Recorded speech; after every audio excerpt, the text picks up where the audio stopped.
This is your News Source Evening Bulletin for today, Monday the 31st day of December in the year 2018. Here's what we're tracking tonight.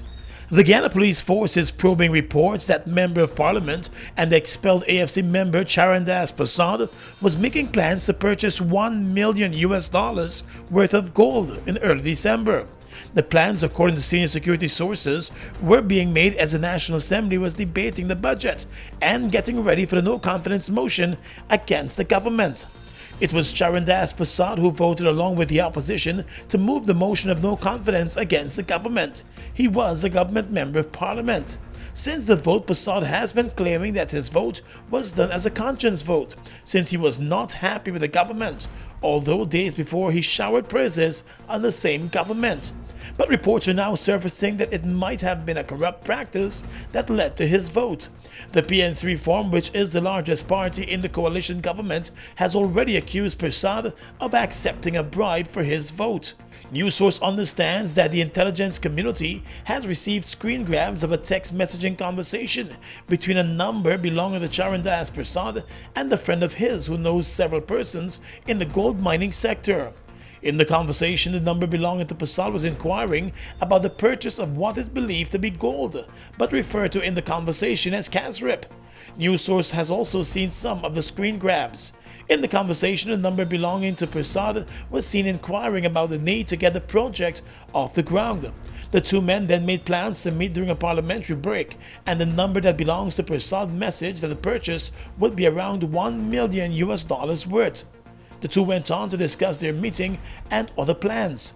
All of those conversations were taking place on the 6th and 11th of December. On December 13th, the man inquired about the break time for Parliament and sought to set up a meeting with a third person.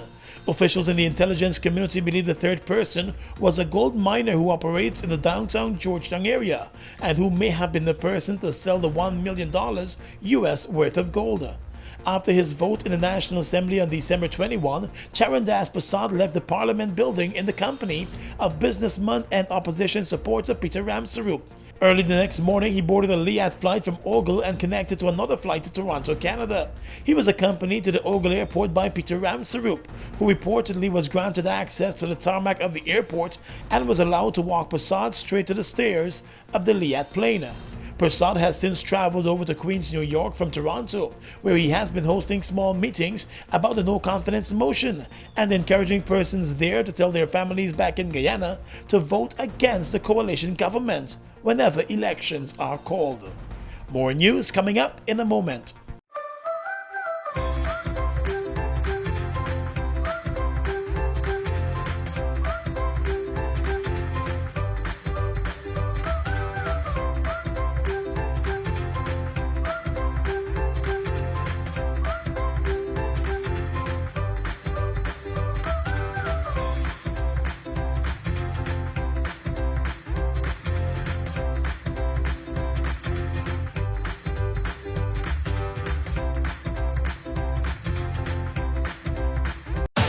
Get ready to ride it, ready to ride it, ride the wave. Open up the new vibe, drink up the boldness inside. Radical and fresh and wild, catch the wave now. Ride bold, ride fresh, ride strong, come on, ride the wave. Taste the action, satisfaction, perfection. Wave,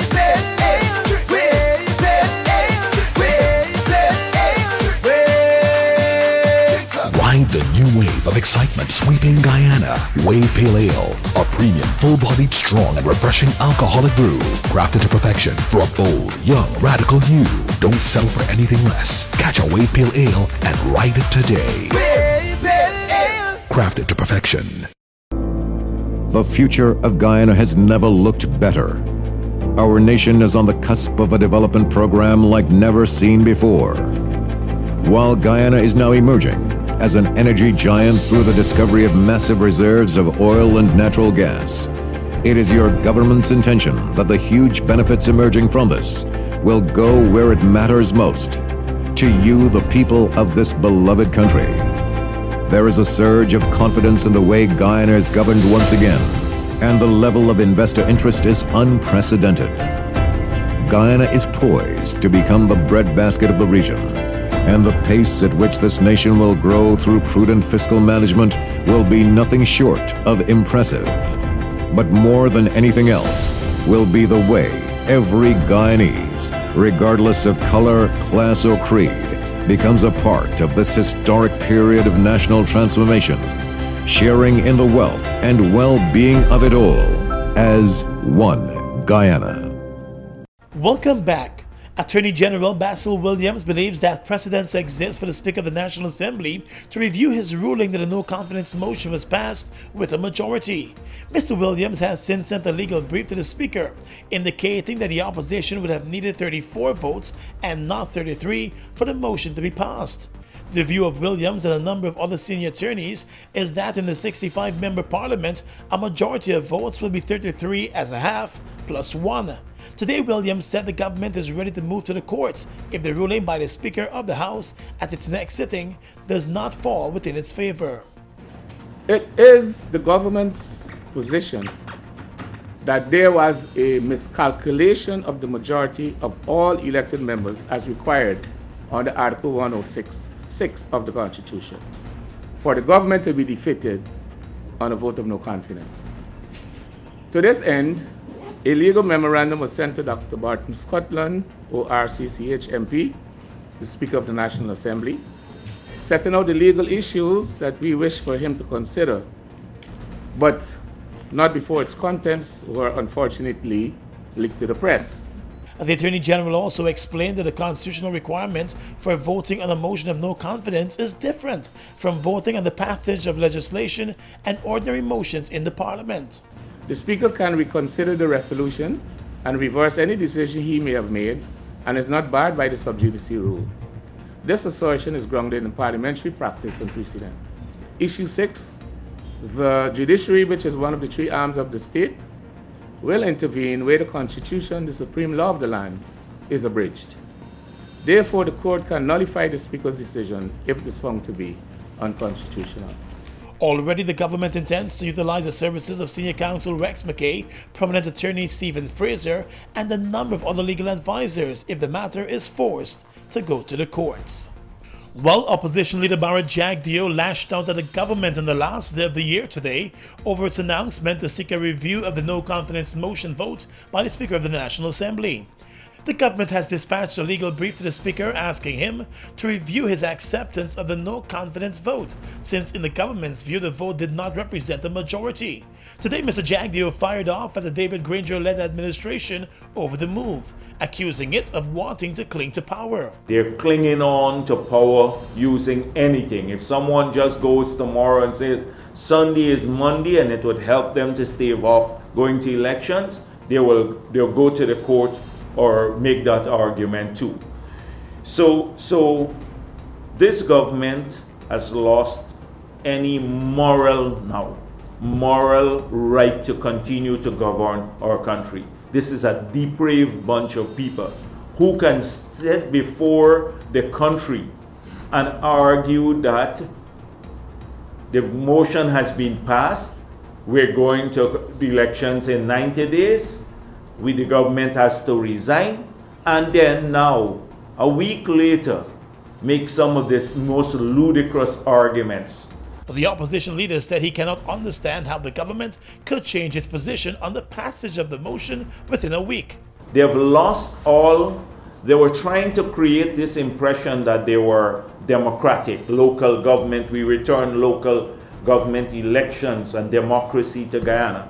Well, here is the Constitution of Guyana. If you have lost a no-confidence motion and you're refusing to abide by the Constitution to go back to elections, you're trying to violate, you're openly violating the Constitution in relation to people's democratic rights. And you still want to create the impression that you have democratic credentials. All of that has long gone. The opposition PPP has since said it also intends to move to the court to force the government to accept the passage of the no-confidence motion and call elections within 3 months. Turning now to the police blotter, there are reports this evening that a Berbice man is in custody following the execution-style murder of a man in the Queenstown area here in Georgetown. The dead man has been identified as Sean O'Brien Green. His body was riddled with bullets just before 4 a.m. on Sunday morning outside the Adventure Hotel in Forshaw Street. Crime sleuths discovered more than 20 spent shells at the scene and are convinced that it might have been a well-timed and well-planned execution. Eyewitnesses said their attention was drawn to the incident after rapid gunshots rang out in the area.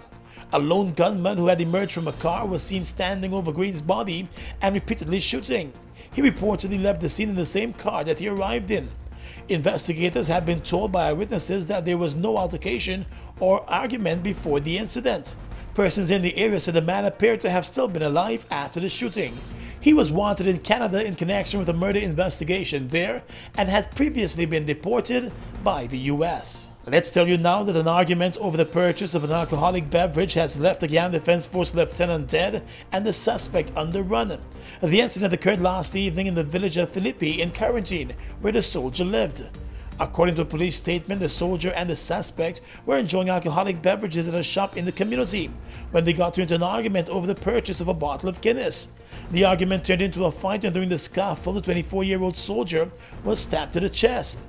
He was rushed to the hospital where he succumbed to his injuries this morning. A full investigation is on the way.